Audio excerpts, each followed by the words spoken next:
कनाईपुर के निर्जन जंगल के पास एक जादुई तालाब था। उस तालाब में समय समय पर अजीब घटनाएं होती रहती थीं, इसलिए कोई भी उसके पास नहीं जाता था। कनाईपुर गांव में राजा विक्रम रहते थे। राजा विक्रम का सपना था कि उनका एक बेटा हो। बेटी होने पर राजा उसे किसी भी हालत में स्वीकार नहीं कर सकते थे। राजा महाराज। आहा, क्या खबर लाई हो दासी, जल्दी बताओ। जरूर मेरा पुत्र हुआ है ना, है ना, है ना? अरे भाई, पुत्र हुआ होगा तो 10 गांव के लोगों को भोज कराऊंगा। राजा महाराज, आपकी बेटी हुई है। आपकी बेटी बहुत ही सुंदर है। इतनी सुंदर तो कोई साधारण लड़की हो ही नहीं सकती। आप इस कन्या से खुश रहें। क्या कहा तुमने? मेरी बेटी हुई है? मैं इस बच्ची को नहीं मानता अपनी औलाद। हमें बेटा चाहिए, बेटा। एक काम करो, तुम इस कन्या को जादुई तालाब में फेंकाओ। अभी इसी समय तुम्हें ये करना होगा, जल्दी करो। लेकिन रानी माँ को होश आने पर क्या कहूँगी? अरे कह देना कि उनका पुत्र मृत हुआ था। महारानी के होश में आने से पहले ही उसे जादुई तालाब में फेंक देना होगा। जल्दी करो। अच्छा, लेकिन राजा महाराज, उस जादुई तालाब पर मैं अकेली नहीं जा सकती। वो बहुत भयानक जगह है।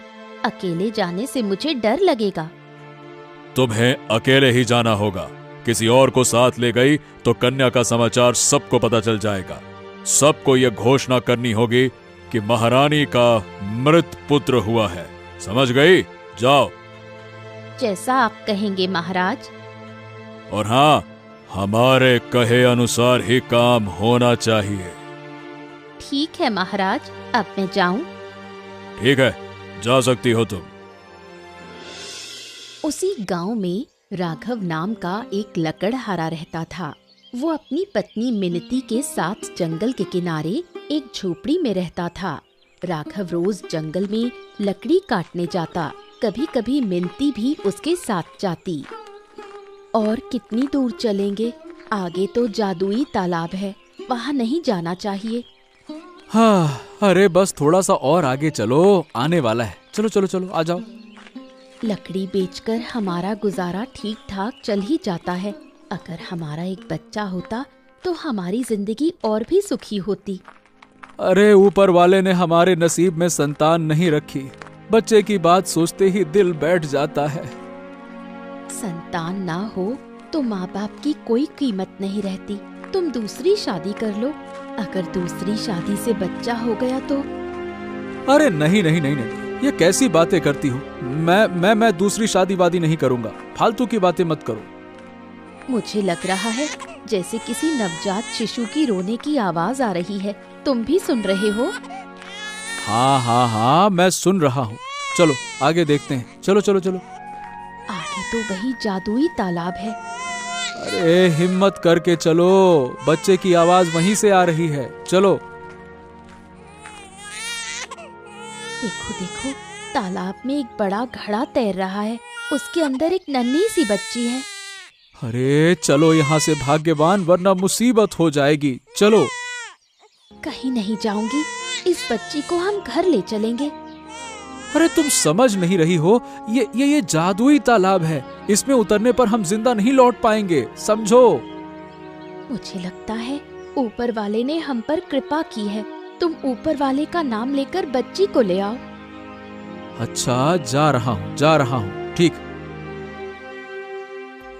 आज से ये हमारी बिटिया है ना? कितनी सुंदर बच्ची है, बिल्कुल राजकुमारी जैसी। देखो। अच्छा ये बताओ, इसका नाम क्या रखें? इसका नाम राधिका होगा। हाँ, आज से राधिका के साथ हमारी नई जिंदगी शुरू होगी। आज हमें लकड़ी काटने की जरूरत नहीं। चलो घर चलते हैं। हाँ चलो। महाराजा ने बेटी को जादुई तालाब में फेंकने के ठीक 1 साल बाद पुत्र प्राप्त किया। लेकिन इतने वर्षों बाद क्या राजा सुखी है? गद्दी पर बैठने की चाह में आज हमारे अपने बेटे ने हमें कैद कर दिया। कुछ सालों के बाद तो उसे अपने आप ही गद्दी मिल जाती। लेकिन क्या बेटा अपने माँ बाप को कैद कर सकता है? पहले तो उसमें सत्ता का लालच नहीं था, अचानक ऐसा क्या हो गया कि अभी गद्दी चाहिए? हमारी सबसे बड़ी गलती थी उसका विवाह करना। विवाह के बाद ही उसमें बदलाव आ गया। शादी के 3 महीने के भीतर ही हमें कैद कर लिया। जिस बेटे के जन्म पर मैंने 10 गांव को भोज दिया था, उसी बेटे ने हमें कैद कर दिया। सब याद है। 22 साल पहले मैंने मृत संतान को जन्म दिया था। अगर मेरी पहली संतान जीवित होती तो आज हमारा ये हाल न होता। हाँ, अब ये सब कुछ भूल जाओ। दुख करने से कुछ नहीं होगा। माँ मृत संतान को भी नहीं भूल सकती। आपके लिए भोजन लाया गया है। हमारे लिए सूखी रोटी और दाल? अरे, क्या यही खाना हमें दिया जाएगा? मेरे बस में कुछ नहीं है। मुझे जैसा आदेश मिलता है वैसा करती हूँ, वरना मेरी जान पर बन जाएगी। मुझे ये खाना खाने में कोई तकलीफ नहीं होगी, मैं खा लूंगी। रानी माँ, आपको देखकर मेरा दिल दुखता है। इतनी अच्छी इंसान होकर आपकी ये हालत सहन नहीं होता। तू मन छोटा मत कर, हमारे भाग्य में यही लिखा था। रानी माँ, मैं अब चलती हूँ। मौका मिला तो आपसे मिलने आऊंगी। ठीक है, तू जा। 22 साल की राधिका अपूर्व सुंदरी बन चुकी थी। उसकी सुंदरता ऐसी थी कि जो एक बार उसे देख ले नजरें हटा नहीं पाता। माँ पिताजी सुबह सुबह लकड़ी काटने चले गए, मैं भी जाऊंगी। तू कहीं नहीं जाएगी, दिन भर इधर उधर घूमती रहती है। तेरा मन घर में बिल्कुल नहीं लगता क्या? घर में रहकर क्या करूं? जंगल के पक्षी, फूल पत्तियों से बातें करना मुझे अच्छा लगता है। तेरी उम्र अब 22 साल हो गई है। इस उम्र में इतनी चंचलता ठीक नहीं। जब मैं छोटी थी तब तो आप मुझे बाहर जाने ही नहीं देते थे, हमेशा घर में बंद रखते थे। अकेले बाहर जाती तो तेरा नुकसान हो सकता था, इसलिए नहीं जाने देती थी। अब तो मैं बड़ी हो गई हूँ, मैं बाहर घूमूं तो इतनी चिंता क्यों करती हो? चिंता क्यों ना करूं, तू हमारी इकलौती संतान। तू आंखों से ओझल होती है, दिल बैठ जाता है। माँ, जानती हो जंगल के किनारे पर एक तालाब है। जब मैं वहाँ खड़ी होती हूँ तो उसका पानी अजीब सा चमकने लगता है। तू कभी वहाँ मत जाना, वो जादुई तालाब है। वहाँ गई तो तेरा नुकसान हो जाएगा। मैं तुझे मना करती हूँ, कभी मत जाना। लेकिन माँ, मुझे तो वहाँ खड़े होकर कोई डर नहीं लगता, उल्टा लगता है तालाब मुझे बुला रहा है। मैं बस हैरान होकर देखती रह जाती हूँ। ओ मेरी बेटी, तू ही हमारे लिए सब कुछ है। तुझे कुछ हुआ तो हम जिंदा नहीं रहेंगे। तू अब कभी जादुई तालाब के पास मत जाना। अच्छा माँ, जब आप इतना मना कर रही हैं तो मैं अब कभी वहाँ नहीं जाऊंगी। मेरी अच्छी बेटी। राजा का इकलौता बेटा राहुल। कुछ महीने पहले ही बहुत धूमधाम से श्याम नगर के जमींदार की बेटी टीना के साथ राहुल की शादी हुई। शादी के कुछ दिन बाद ही राहुल ने सत्ता पर कब्जा कर लिया और राजा रानी को कैद कर दिया। शादी के बाद तुम मुझे एक बार भी घुमाने नहीं ले गए। मुझे सैर पर ले जाना ही होगा। ओहो, ले जाऊंगा भाई, ले जाऊंगा। अभी अभी तो सत्ता मिली है। अरे इस सत्ता को समझने दो। राजमहल में बहुत पुराने लोग हैं, उनकी छटनी करनी पड़ेगी। अपने लोगों को लाना पड़ेगा, तब समझ में आएगा ना। घूमने जाने से पहले तुम्हारे बूढ़े माँ बाप को वनवास देना होगा। अगर किसी तरह बाहर निकलकर उन्होंने फिर से राजमहल का कामकाज संभाल लिया तो बड़ी मुसीबत हो जाएगी। ये तुमने ठीक कहा। एक काम किया जाए, जंगल के पास एक जादुई तालाब है, वही तालाब के किनारे माँ बाप को बांधकर छोड़ देना चाहिए। सुना है कि वहाँ जिसे छोड़ दिया जाए वो फिर कभी जिंदा वापस नहीं आता, है ना? क्या कहती हो? तो फिर बहुत अच्छा होगा। तुम खुद जाकर बांध कर आओगे। दूसरों पर भरोसा नहीं किया जा सकता। अरे मैं तो जाऊंगा ही, साथ में दासी को भी ले जाना होगा। दासी बहुत वफादार है, जैसा कहा जाएगा वैसा ही करेगी। मेरे पिताजी ने राजमहल का कामकाज देखने के लिए कुछ लोग भेजे हैं। वो कल से काम शुरू करेंगे। हाँ, कल एक बार गांव जाना होगा। मेरे साथ मंत्री रहेगा। जिन लोगों ने लगान नहीं दिया उनसे किसी तरह का लगान वसूलना ही होगा। किसी तरह की रियायत नहीं दी जाएगी। अच्छा, अब राजमहल की बातें रहने दो। हम घूमने कहाँ जाएंगे इस बारे में सोचते हैं। कहाँ जाना ठीक रहेगा बताओ। हम नील नदी देखने जाएंगे। नील नदी की सुंदरता हम दोनों मिलकर देखेंगे। सच? मुझसे और इंतजार नहीं हो रहा। मन कर रहा है अभी चले। अरे थोड़ा सब्र करो, अगले महीने ही हम रवाना होंगे। ठीक है, जब तुम कहोगे तभी चलेंगे। हाँ, कल सुबह सुबह उठना होगा। देर से सोए तो सुबह उठ नहीं पाएंगे। मिनती किसी भी हालत में राधिका को अकेले बाहर निकलने नहीं देती। मिनती के मन में हमेशा एक डर बना रहता है। राधिका भी आजकल अकेले बाहर नहीं जाती। वो अपने पिता राघव के साथ कभी कभी जंगल जाती है।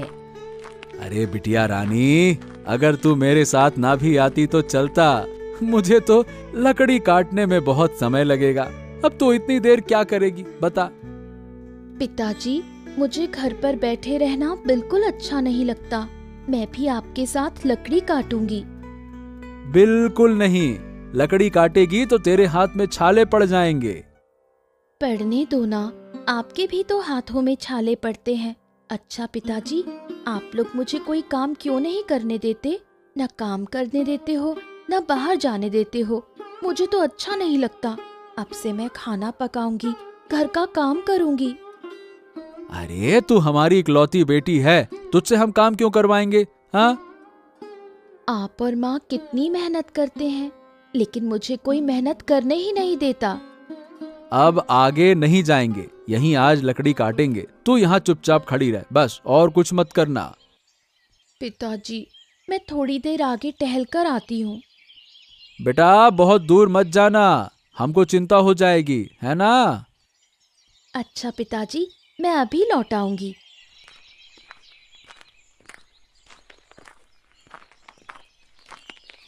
कौन है तू बेटी?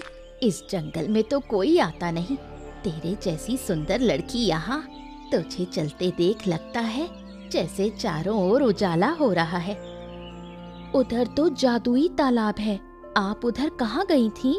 मेरे पिताजी और माँ मुझे वहाँ जाने नहीं देते। मैं रोज एक बार यहाँ आती हूँ। जादुई तालाब में एक अभागी लड़की की तलाश में आती हूँ, लेकिन अब तक उसका कोई पता नहीं मिला। तू घर लौट जा बेटी। अकेले जंगल में घूमेगी तो तेरा नुकसान हो सकता है। जंगल के पास ही हमारा घर है, इसलिए डर नहीं लगता। और फिर मैं अकेली नहीं आई, मेरे पिताजी मेरे साथ हैं। उधर ही है मेरे पिताजी।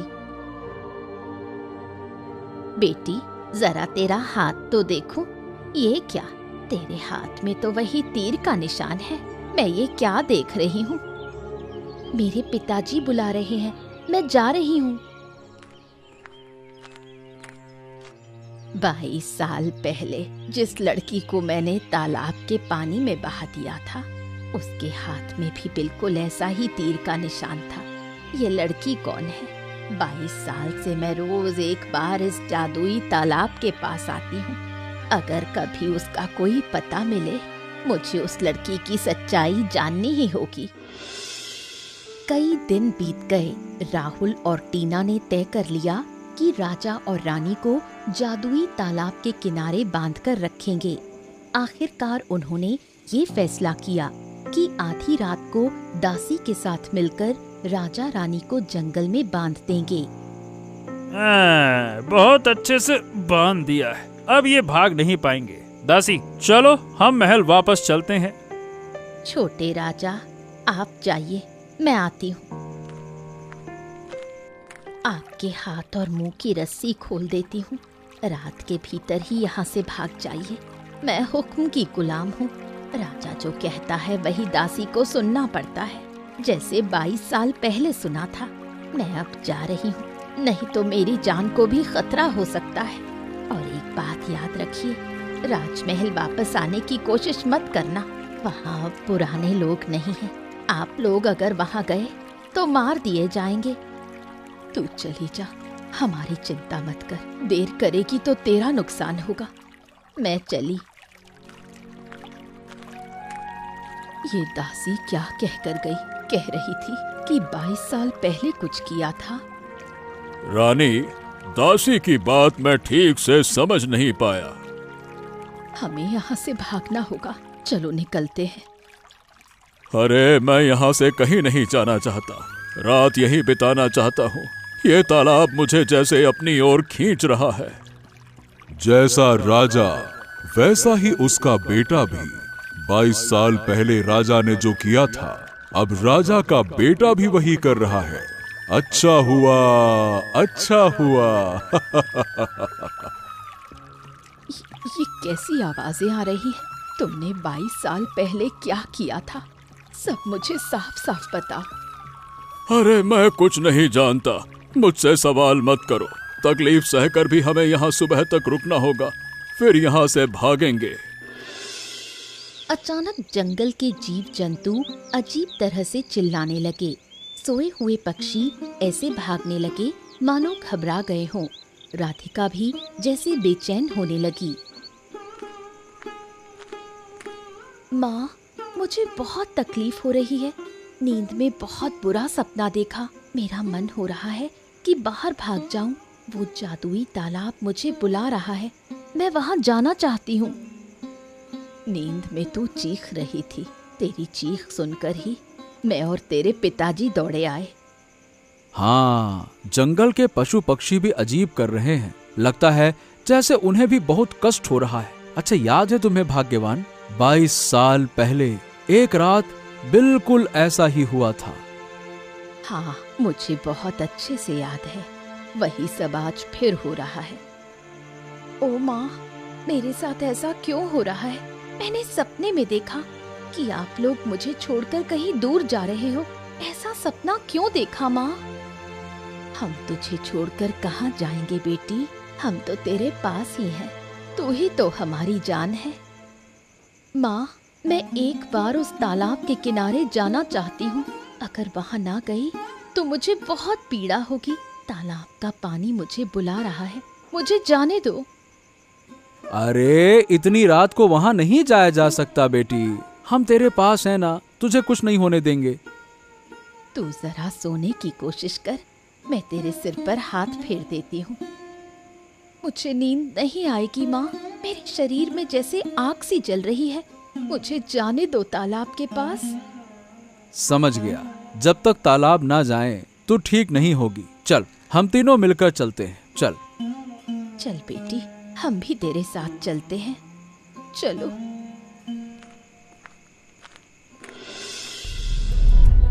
राजा साहब और रानी माँ को महल से विदा लिए हुए कई दिन बीत चुके थे। उधर राहुल और टीना नील नदी की सैर करने निकल पड़े। कमाल, अद्भुत अद्भुत, कितना सुंदर है ये प्राकृतिक दृश्य। लगता है जैसे मैं प्रकृति में खो गया हूँ। इस पल ऐसा लग रहा है कि मैं दुनिया की सबसे खुश इंसान हूँ। हमें अब कोई रोक टोक नहीं है। राजमहल अब से मेरे पिताजी के आदेश से चलेगा। हाँ, अभी तो महल की बातें सुनने का मन भी नहीं है। अभी सिर्फ मैं और तुम। जिंदगी भर हम साथ रहेंगे। कोई भी बाधा हमें अलग नहीं कर पाएगी। हम दोनों हमेशा हर मुसीबत में एक दूसरे का साथ देंगे। अरे वो तो कहना ही क्या। देखो, सूरज कैसे पश्चिम के आकाश में झुक रहा है। लाल किरणें निकल रही हैं। चलो नदी में तैराकी करते हैं। अभी नहीं, इस ढलती शाम में अगर तुम तैरी तो ठंड लग जाएगी। अरे घूमने आए हो और बीमार पड़ गई तो अच्छा लगेगा क्या? हाँ, ये बात तो सही है। अच्छा, आज रात को हम क्या खाएंगे? तुम बताओ, तुम्हें जो अच्छा लगे वही खाएंगे, बताओ। आज हम मुर्ग पुलाव और झींगे की मलाई करी खाएंगे। तो ठीक है, वैसा ही होगा। देखो, नीले पानी के नीचे छोटे छोटे कंकड़ दिखाई दे रहे हैं। मैं ये कंकड़ ले जाऊंगी, इन्हें राजमहल में रखूंगी। हम यहाँ कई दिन रहेंगे और जिस दिन वापस जाएंगे उससे पहले तुम कंकड़ ले लेना, अभी मत लो। देखो, सूरज डूब गया, अब अंधेरा हो जाएगा, नदी का पानी भी नहीं दिखेगा। कल सुबह आकर हम नदी देखेंगे। अब चलो यहाँ से। थोड़ी देर और रुकते हैं, कैसी ठंडी हवा चल रही है, मन को बहुत अच्छा लग रहा है। अच्छा ये बताओ, अगर हम सारी रात यहीं बैठे रहें तो कैसा होगा? बहुत अच्छा होगा, मैं यहीं बैठकर रात बिताना चाहती हूँ। तो ठीक है, वैसा ही होगा। कि राजा और रानी तालाब के पास बेहोश पड़े हैं। तीनों मिलकर उन्हें अपने घर ले गए। इस गरीब लकड़हारे के घर में आपको बहुत तकलीफ हो रही होगी, लेकिन क्या करें, इससे बेहतर इंतजाम नहीं कर सकते। हमें कोई परेशानी नहीं है। गरम भात के साथ अंडे की भुर्जी और कलमी साग खाना बहुत अच्छा लग रहा है। तुम लोग भी हमारे साथ खाओ। नहीं नहीं, पहले मेहमानों को खिलाना चाहिए, हम बाद में खाएंगे। बेटी, तेरी बात सुनकर मेरे दिल में अजीब सा एहसास हो रहा है। तेरी सुंदरता मोह लेने वाली है। ऐसा सुंदर इंसान मैंने पहले नहीं देखा। आप तो इस इलाके के राजा रानी हैं, लेकिन आपकी ये हालत कैसे हो गई? हाँ, हमारे बेटे ने हमें इस हाल में पहुंचा दिया। तुम लोग उस रात अगर वहां नहीं पहुंचते तो शायद हमारी जान चली जाती। लेकिन तुम्हारी बेटी की बातें सुनकर दिल को सुकून मिल रहा है, जैसे जैसे जादू है उसके चेहरे में। सच है बेटी राधिका, तेरे भीतर कुछ तो है कि तेरी बातों से हमारा मन खुश हो जाता है। आप लोग अच्छे हैं, इसलिए ऐसा लग रहा है। नहीं बेटी, पहले कभी ऐसा नहीं हुआ। अब हमें यहाँ से जाना होगा। कब तक यहाँ रहेंगे? आप कहीं मत जाइए, बाहर निकलते ही आपके साथ अनहोनी हो सकती है। एक बार भी जाने की बात मत कीजिए, जब तक खतरा टल नहीं जाता। आप यहीं रहिए। ठीक है बेटी, तेरी बात हम टाल नहीं सकते। नील नदी की सैर करके राहुल और टीना वापस राजमहल लौट आए। राहुल ने राजमहल का कामकाज भी संभाल लिया, लेकिन अचानक एक हादसा हो गया। शिकार के लिए जंगल में गया राहुल जहरीले सांप के काटने से घायल हो गया।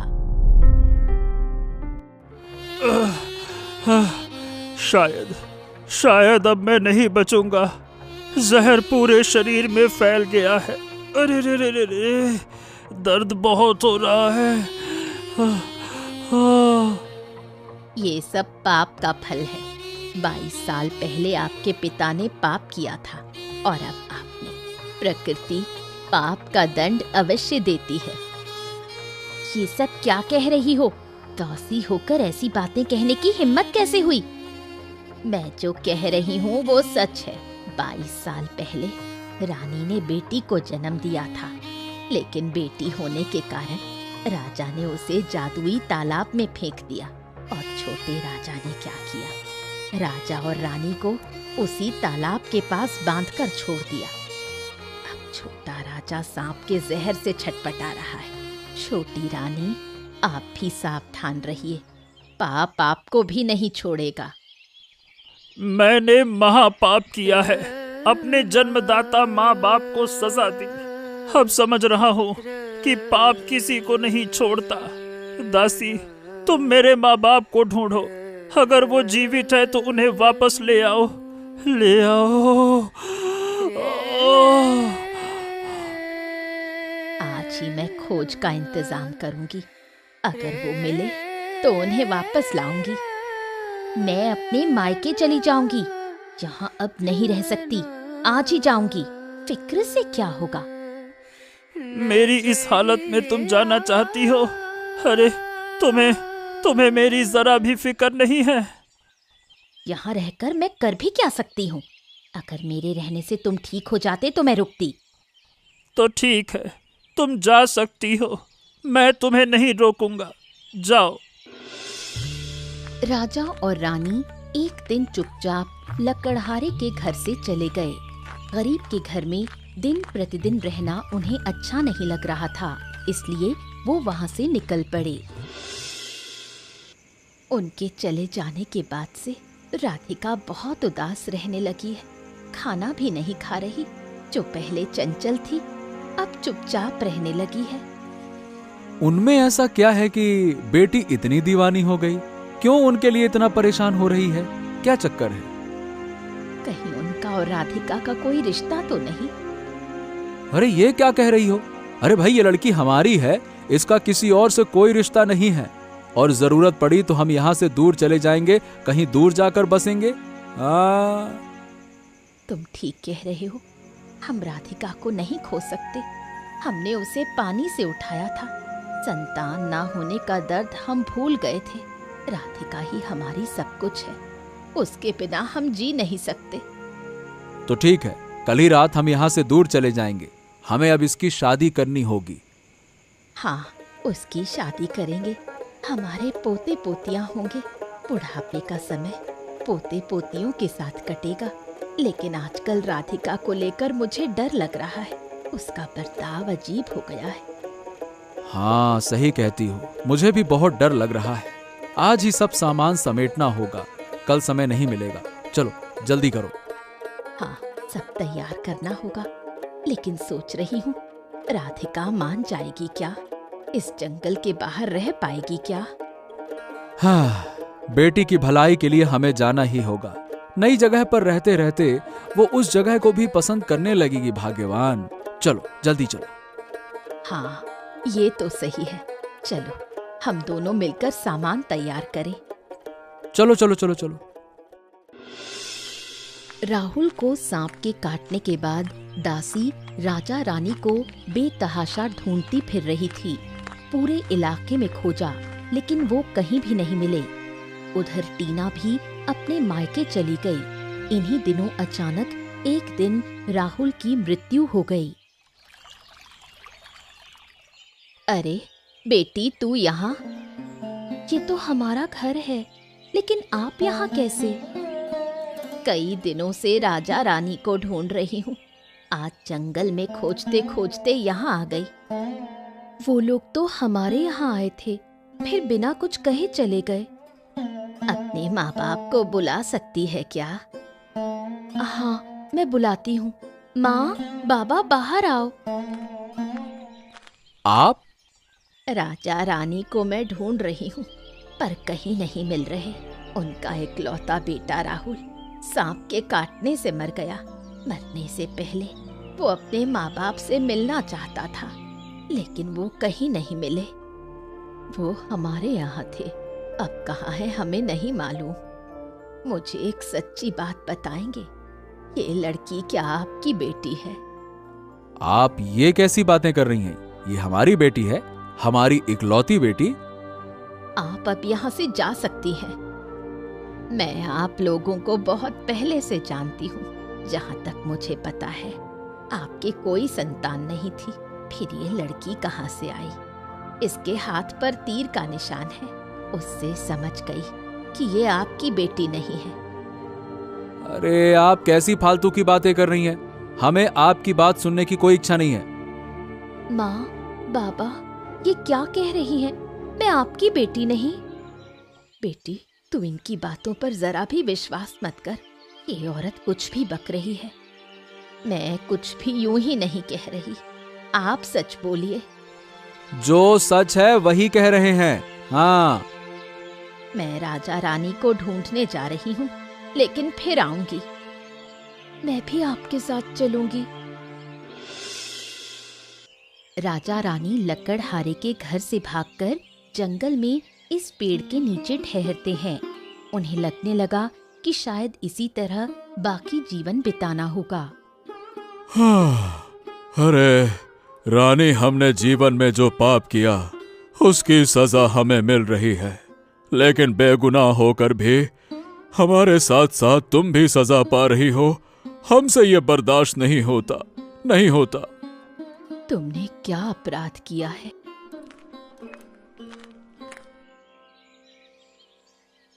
मैं बताती हूँ कि इन्होंने क्या अपराध किया। 22 साल पहले आपने जीवित कन्या को जन्म दिया था।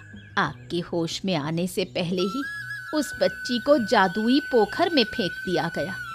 ये काम मुझसे राजा ने कराया था।